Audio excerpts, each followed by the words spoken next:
This bulletin proudly brought to you in association with Alex Campbell's Menswear.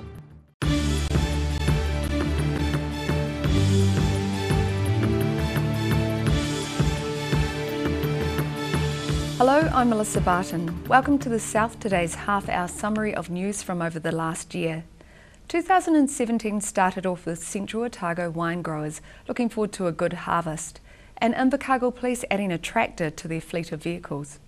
It wasn't the region's most memorable summer on record, with the cool weather meaning that Central Otago vineyard owners such as Grant Taylor of Valley Vineyard were looking forward to a harvest of small berries that were concentrated in flavour. We look at the grapes, you see they're very small, they're not ripening, they're just going through cell division. So rather than being warm and that happening fast, and we end up with big berries, it's cold, it's happening slow, so we end up with small berries. Near the end of January, the heat was finally turned on for one spectacular day at Dunedin St Clair Beach, just before school resumed. Sort of annoying though, because this is when school's starting, but it's good. A mystery toxin was sprayed on roses at Dunedin's North Cemetery, with about half of the 1,200 bushes showing signs of damage. Heritage Roses Otago convener Fran Rawling thought it could take up to 6 years to return the area to its former glory. Despite regrowth, she believed more than 40% would need to be ripped out. This Invercargill tractor was unlikely to be used in a police pursuit, but Community Constable David McLardy hoped it would draw the attention of Southland farmers to the issues of rural crime. It comes down to a crime prevention thing at the end of the day. The biggest problem that we have is a lot of stuff is insecure. The farmers took the time to secure their property, their equipment. A lot of stuff would be saved from going missing. After heavy rains, flooding affected several roads in the south, almost cutting off the Southland town of Waikaia. And the heavy rain raised river levels throughout the South Island. However, the Clutha River stayed well below the height of its stop banks at Balclutha. And the last Saturday of January saw Dunedin's Asian community celebrating the Chinese New Year with a colourful procession around the Queen's Gardens.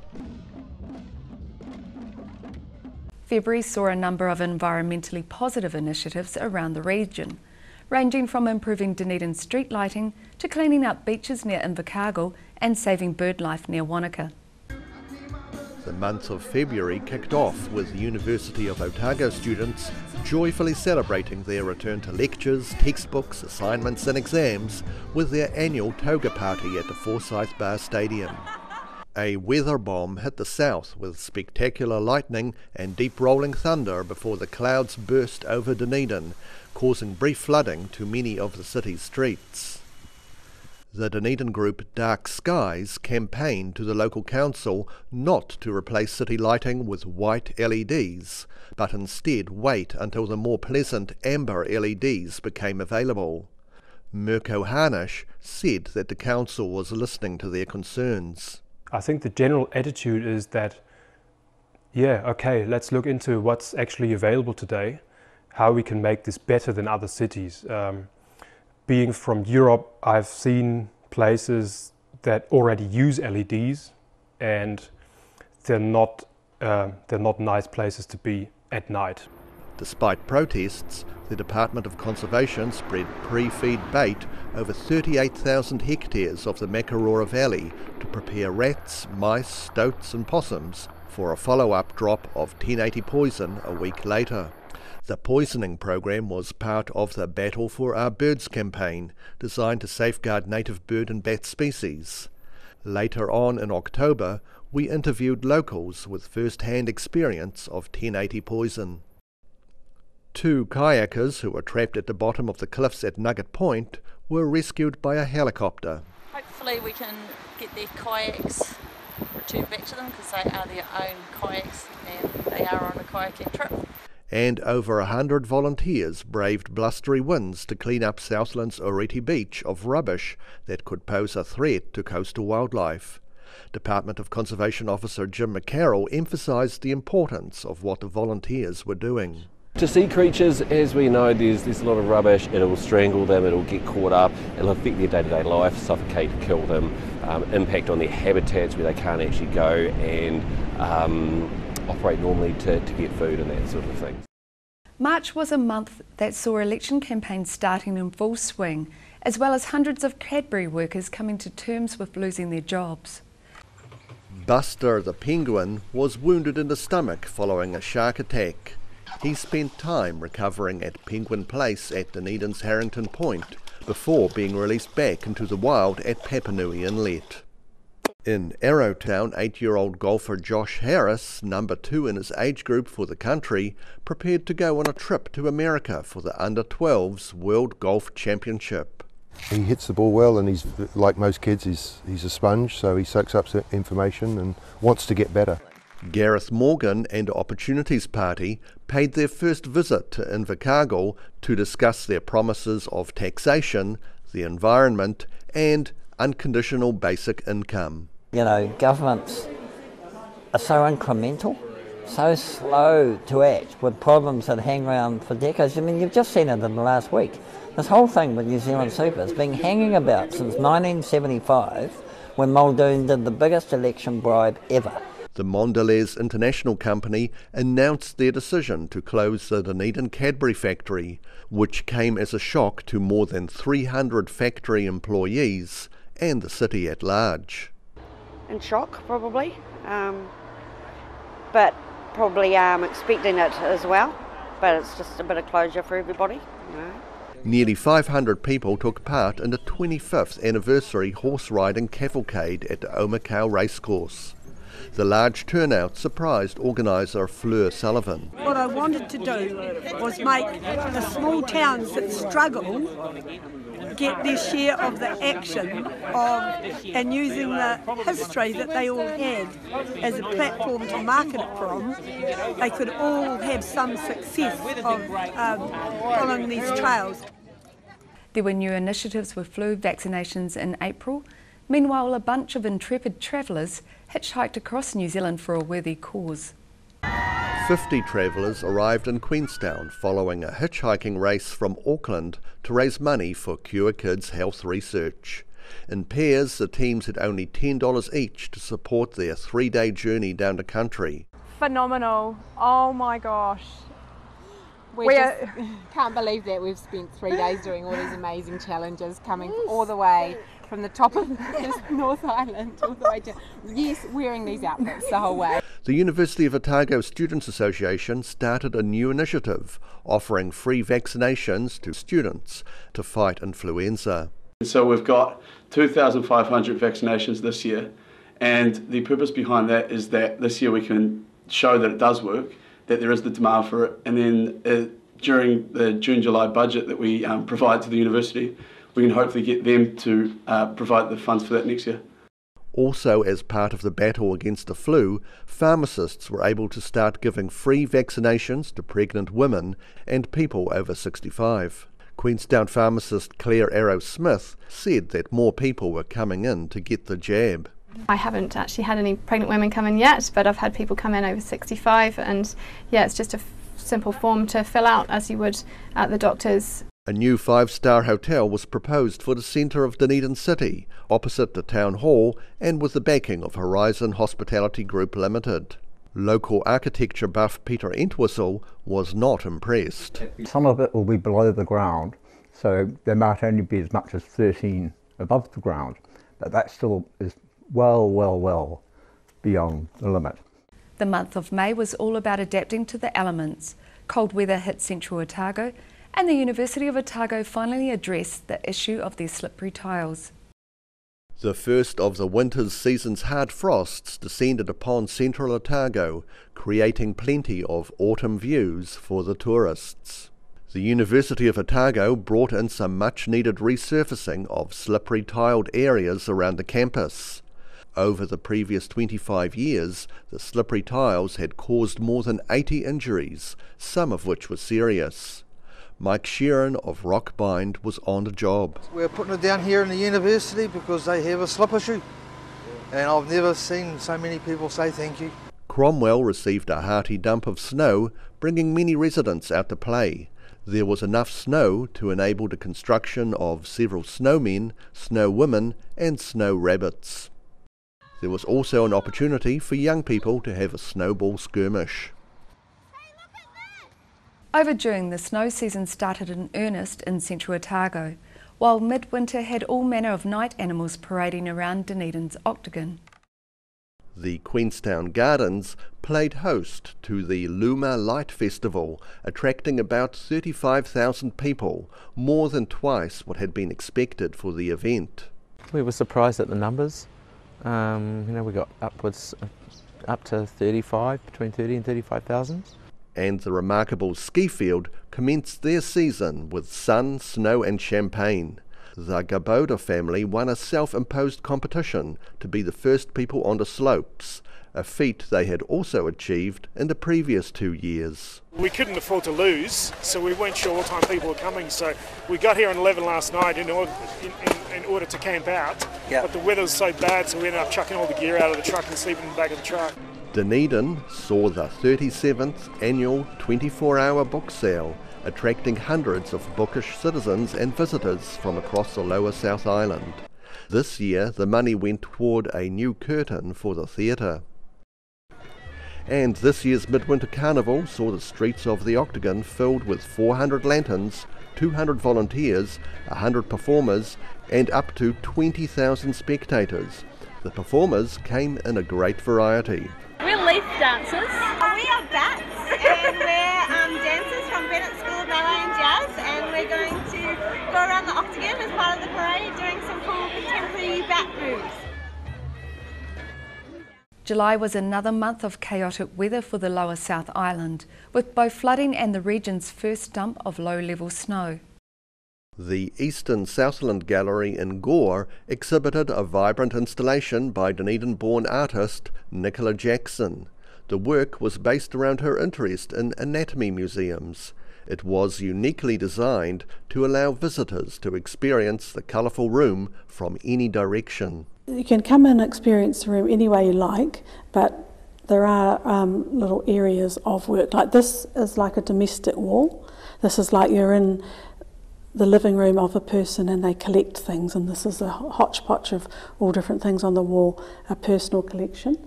Glendene Rout, a dancer from Dunedin, danced her way into Paris's celebrated Moulin Rouge. The company has 70 dancers, including 40 women from 14 countries, and Rout beat a crowd of international candidates to join the dance company. As a little girl growing up in Dunedin, I never thought that Paris would be even an option. It was almost like this make-believe, beautiful land of just amazing things. So definitely running around on the beaches of Dunedin, I never thought that I would be able to be here in Paris and have a job and live here. It's fantastic. The Dunedin City Council clean-up crew went into overdrive to combat the results of a mammoth winter flood. The worst damage included a Cape Saunders crib torn in half by moving earth, and a number of Harrington Point properties were completely flooded. July's weather also gave the South Island a blanket of snow, with many Dunedin residents getting the day off work. Oh, well, there's a bit of snow. I just went to walk to work and there was no one there. They couldn't get out of the drive, so no work today. And others were less fortunate. The regions of Balclutha and Queenstown were similarly hit, with residents of Queenstown tackling the task of navigating the slippery footpaths. The month of August started off with protests over staff cuts at the University of Otago, plus Invercargill celebrating Bert Munro's speed record, as well as the launch of a new tourist app with Queenstown in mind. 182 chalk outlines indicated the number of staff who would lose their jobs in the latest round of cuts at the University of Otago. There's not a lot to say apart from that we need to keep fighting and we need to keep pushing the thoughts to management and the VC at Otago University. 50 years ago, Invercargill man Bert Munro blasted his home-renovated Indian motorcycle along Utah's Salt Lake Flats at over 300 kilometres per hour. His hometown celebrated that achievement with a motorcycle parade. We've opened it up to anybody with any kind of bike. Doesn't matter what kind of breed and what kind of model. We're just more bikes out to celebrate the day is what we're after. By August, Wanaka's mountains had more than sufficient snow for the annual sled dog races, the only ones to be held on snow in all of Australasia. It's a sport that any breed of dog can pretty much do, and you just get a really good bond with your dog, and they love doing it, keeps you fit and makes winter go quickly.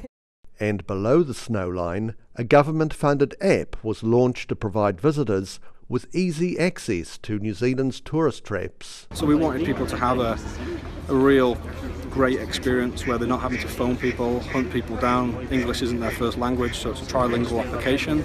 And lastly, it's been a long, emotional road for Port Chalmers farmer Merrill McNeil, who was forced to book his beloved heifers for the slaughterhouse 14 months ago after one tested positive for TB.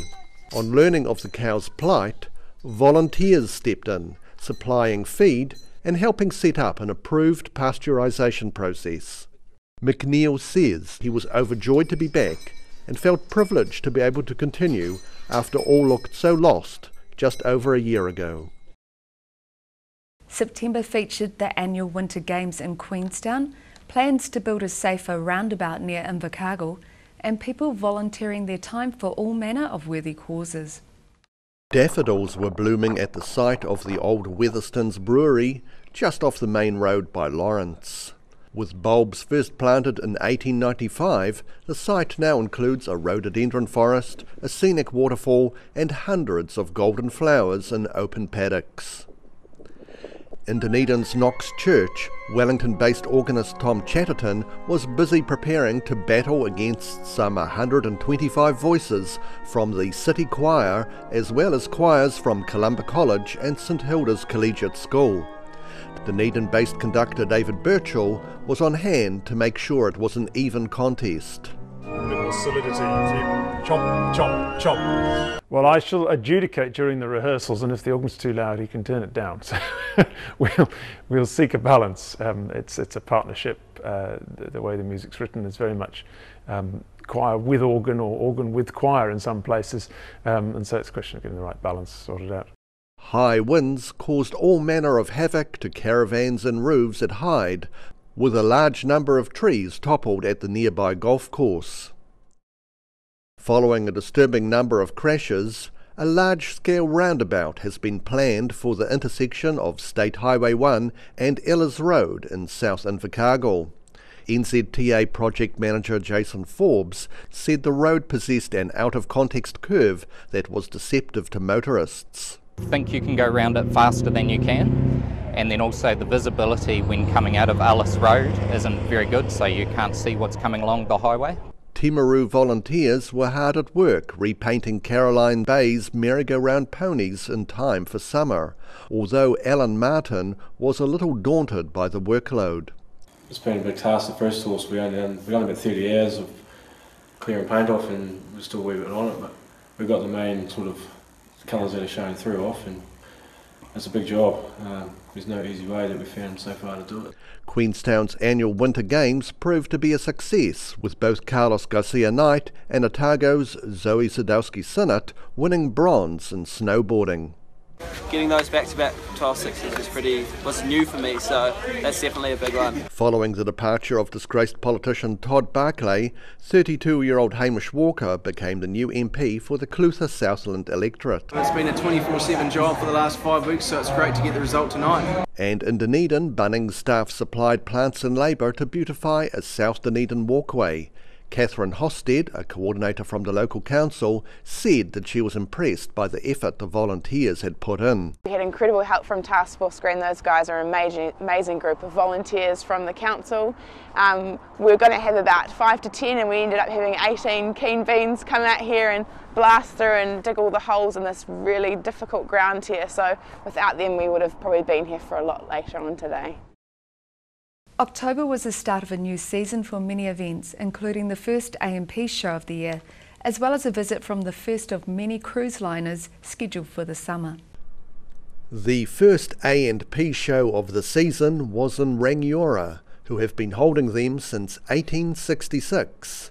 Amongst the usual sheep and cattle, pet lambs and calves, plus highland dancing, alpacas, horse events, goats, arts and crafts and vintage machinery, was film star Doug Bain.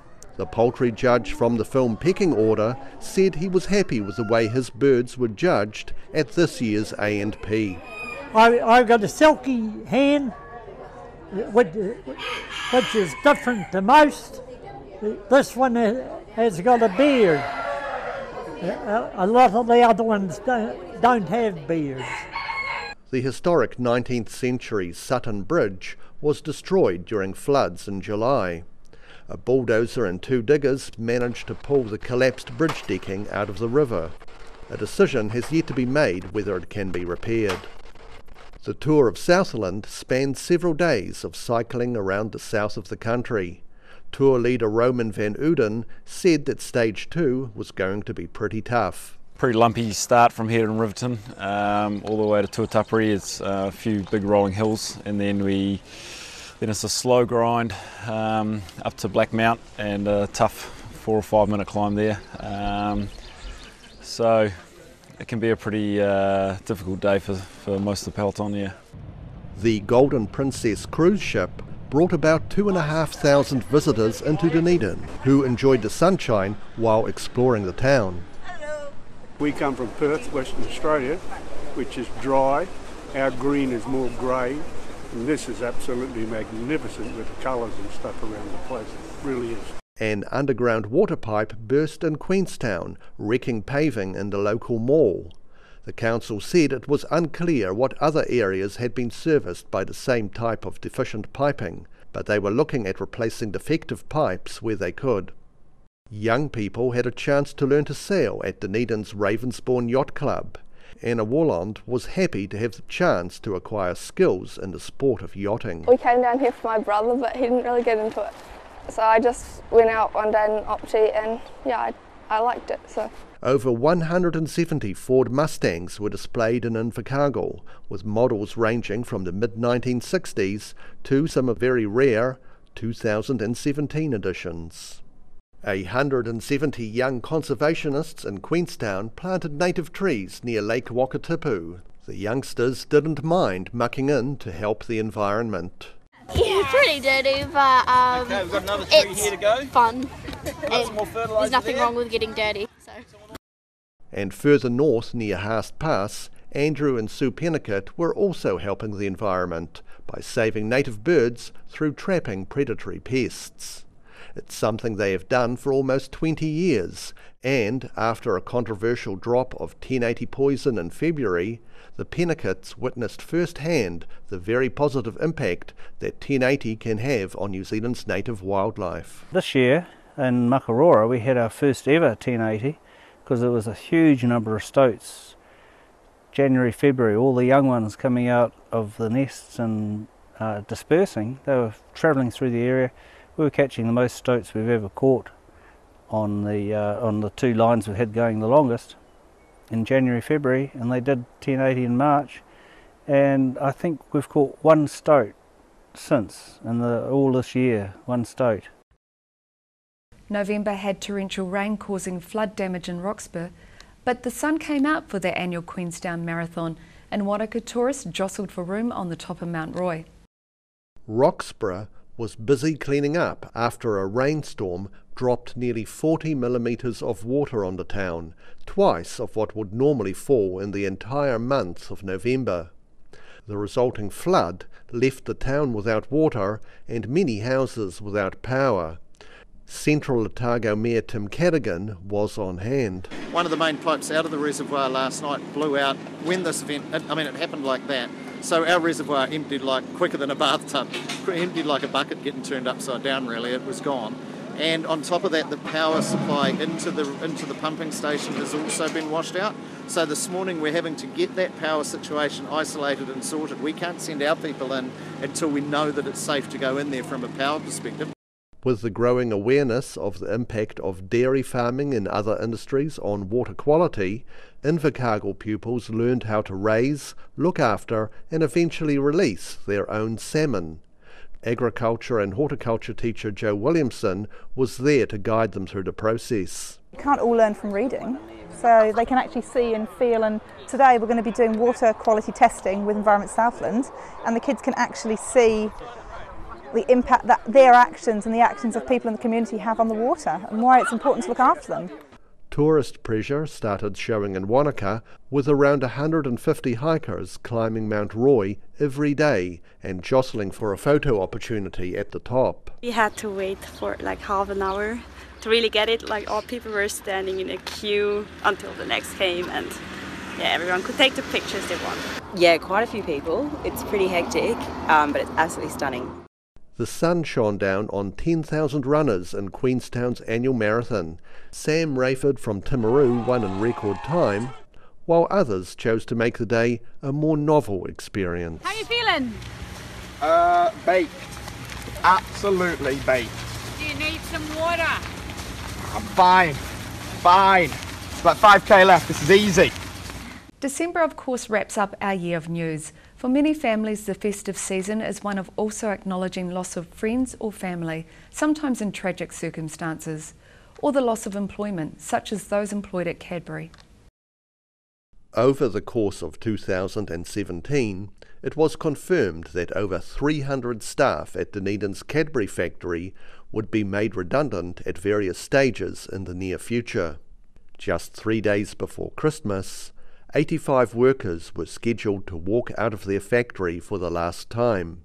Union Delegate Teresa Gooch said the last year has been busy. It's been really hard on a lot of people, but we've done a lot of hours, doing 10-hour shifts, some doing 12 and Saturdays, so pumping out a lot of production till the finish, and I guess a lot of people focused on that to make the money that they can, and yeah, maybe take their mind off what's going on around us. Ben McLean was sentenced to 17 years in prison following the murder of Verity McLean and the attempted murder of Gary Duggan. Ben has now got 17 years to think about what he has done. He said he had lost the love of his life in court. He didn't lose her, he executed her. His only regret has been getting caught and not finishing out what he set out to do. On a more positive note, Invercargill resident Melissa Aitken made sure that the annual civic Christmas lunch would go ahead after the town's mayor was unable to organise it. It would never be cancelled with me on the scene. So it was always going to run. I was always going to be volunteering, of course, with my children. We love it. When I found out it was not going to be running, well, there was no question. I just texted him immediately, and that's when he called me back on the Sunday and said, and I was very grateful that I was taking it over. In Dunedin, Presbyterian Support were busy distributing donated Christmas gifts to 250 families. Kairi Men's Shed, a couple of the volunteers made these, and so they would have spent hours cutting them out, putting them all together and painting them.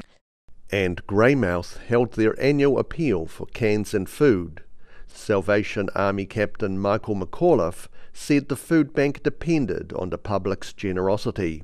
So I rely heavily on our lovely supporters here, and of course the volunteers that go around collecting all the stuff tonight.